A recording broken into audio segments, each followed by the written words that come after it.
বিসমিল্লাহির রহমানির রহিম। আসসালামু আলাইকুম। আশা করি যে যেখান থেকে আছেন আল্লাহর রহমতে অনেক ভালো আছেন। আমিও ভালো আছি আলহামদুলিল্লাহ। আজকে খুবই গুরুত্বপূর্ণ একটি ভিডিও নিয়ে আপনাদের সামনে হাজির হয়েছি। আশা করি পুরো ভিডিও জুড়ে আমার সঙ্গে থাকবেন, এতে করে খুবই গুরুত্বপূর্ণ কিছু টিপস পেয়ে যাবেন। আজকাল কিন্তু অনেকেই এই পেপারোমিয়া পাতা দিয়ে চুলের যত্ন নিচ্ছেন। আর আসলেই কি এই পাতা আমাদের চুলের জন্য উপকারী কিনা? সত্যিই কি এই পাতা চুলে ব্যবহার করলে চুল পড়া বন্ধ হয়? আর এই পাতা ব্যবহার করলে চুল কি সিল্কি হয় কিনা, আজ আমি এটা দেখার জন্য এই পেপারোমিয়া পাতাটা নিয়ে নিয়েছি। আসলে এই পাতাটা কিন্তু আমাদের আশেপাশে বাড়ির আনাচে কানাচে দেখা যায়। আর এই পাতা দিয়ে কিন্তু আমরা ছোটবেলায় অনেক খেলাধুলা করেছিলাম। কিন্তু আজ আমি চুলের যত্নে এই পাতাটি ব্যবহার করব। তাহলে চলুন দেখে নেই কিভাবে আমি এই পাতাটি চুলের যত্নে ব্যবহার করে থাকি। প্রথমে আমি এই পাতাগুলো নিয়ে নিয়েছি। আমাদের বাড়ির আনাচে কানাচে কিন্তু এই পাতাটা অ্যাভেলেবেল পেয়ে যাবেন। আমি পাতাগুলো নিয়ে এসে ভালো করে ধুয়ে নিয়েছি। ধোয়ার পর আমি একটি নাইফের সাহায্যে ছোট ছোট করে কেটে নিচ্ছি। দেখতে পাচ্ছেন এই পাতার মধ্যে কিন্তু অনেকটা পরিমাণে পানি থাকে এবং অনেক নরম কাণ্ড বিশিষ্ট এই পাতাটা। অনেকে কিন্তু এই পেপারোমিয়াটা রান্না করেও খান। আমি কিন্তু কখনো খাইনি, তবু একদিন চেষ্টা করে দেখব কিভাবে রান্না করা যায়।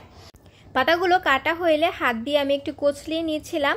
আমার হাত দিয়ে কচলাতে একটু সমস্যা হচ্ছিল, এর জন্য কিন্তু আমি একটি শিলপাটায় বেটে নিয়েছি এবং এর রসটা কিন্তু বের করে নেব।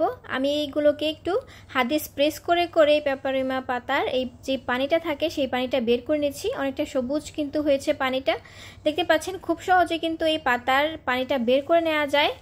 আমাদের এখানে পেপারোমিয়া পাতার রসটা বের করে নেওয়া হয়েছে। এবার আমি এখানে নিয়ে নিব একটি অ্যালোভেরা। আমি একটি অ্যালোভেরার পাতা নিয়ে নিয়েছি। আমি আধা ঘন্টা আগে কেটে রেখেছিলাম। এইবার এই অ্যালোভেরা পাতাটা আমি ছিলে নিব। ছিলে এর থেকে রসটা বের করে নেব। অ্যালোভেরা আমি একটি নাইফের সাহায্যে কেটে নিচ্ছি খুবই আলতোভাবে। এই অ্যালোভেরা পাতাটা ছেলা হইলে আমি নাইফের সাহায্যে একটু স্প্রেস করে করে চিড়ে নিচ্ছি। দেখতে পাচ্ছেন এবার অ্যালোভেরার যে জেলটা এটা কিন্তু বের হয়ে যাচ্ছে। খুব সহজে খুব ইজিলি কিন্তু এই কাজটি করা যায়। আপনারা দেখেই বুঝতে পারছেন যে কত সহজে অ্যালোভেরাটা বের করে নেওয়া যায়। এবার এর মধ্যে শুধুমাত্র একটি উপকরণ অ্যাড করে দিলে কিন্তু আমাদের এই মিক্সচারটা তৈরি হয়ে যাবে। আমি এখানে শ্যাম্পু নিয়ে নিয়েছি। আপনারা চুলের যত্নে যে শ্যাম্পুটা ইউজ করে থাকেন, আপনারা একদিন শ্যাম্পু করার মতো যেরকম শ্যাম্পুটা ব্যবহার করে থাকেন চুলে, এতটুকু শ্যাম্পু নিলেই কিন্তু হয়ে যাবে। আমি এখানে দুইবার স্প্রেস করে যতটুকু শ্যাম্পু হয় ততটুকু শ্যাম্পু নিয়ে নিয়েছি। এবার একটি কাঁটা চামচের সাহায্যে ভালো করে মিক্স করে নেব। আমি এখানে 3 মিনিটের মতো কাঁটা চামচ দিয়ে মিক্স করে নিয়েছি। আমার কিন্তু এটা মিক্স করা অনেকটাই হয়ে গেছে। আমি আর একটু মিক্স করে নেব যতক্ষণ না পর্যন্ত শ্যাম্পুটা, অ্যালোভেরা আর এই পেপারোমিয়া পাতাটা একসঙ্গে হয়ে যাচ্ছে, ততক্ষণ পর্যন্ত কিন্তু আমি কাঁটা চামচে দিয়ে এগুলো মিক্স করে নিয়েছিলাম। এদিকে কথা বলতে বলতে কিন্তু আমাদের এটি মিক্স করা হয়ে গেছে। অনেকটা থকথকে ভাব হয়েছে, এটির মধ্যে অনেকটা জেলি টাইপ হয়েছে অ্যালোভেরা দেওয়ার কারণে, দেখতে পাচ্ছেন। এবার আমি এগুলোকে চুলে দেওয়ার জন্য একদম পারফেক্টভাবে রেডি হয়ে গেছি। আমার মেয়ের চুলে কিন্তু এগুলো ব্যবহার করব। আমি আমার মেয়ের চুলটা প্রথমে ভালো করে আঁচড়ে নিয়েছিলাম।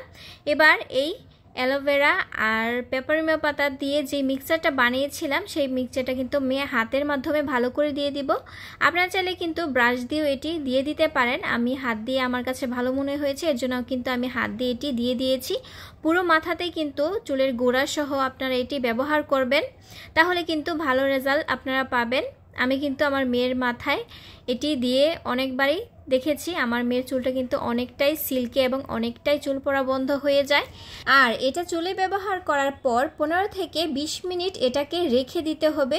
সাথে সাথে ধুয়ে নেওয়া যাবে না, এতে করে খুব বেশি ভালো ফল পাবেন না। তবে চেষ্টা করবেন 15 থেকে 20 মিনিট রাখার জন্য।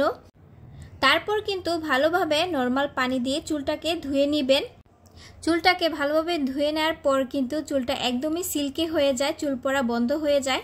আচ্ছা, এখানে একটি কথা বলে রাখা ভালো যে এই পাতাটি আমার স্কিনে স্যুট করেছে আর আমার চুলে আমি ভালো উপকার পেয়েছি, তাই বলে যে আপনার চুলেও এমনটি হবে সেটা কিন্তু না। সবার স্কিন অথবা সবার মাথার চুলে সব কিছু স্যুট করে না। আপনারা যদি এটা একদিন ব্যবহার করেন তবে কিন্তু বুঝে যাবেন, তাই একদিন ব্যবহার করে দেখতে পারেন। আশা করি আপনারাও ভালো ফলাফল পাবেন। তাহলে আজকে আমার এই ভিডিওটি আপনাদের কাছে কেমন লেগেছে? যদি ভালো লেগে থাকে লাইক কমেন্ট সাবস্ক্রাইব করে যেতে ভুলবেন না। দেখা হবে অন্য কোনো দিন অন্য আরেকটি নতুন ভিডিও নিয়ে। আসসালামু আলাইকুম, আল্লাহ হাফেজ।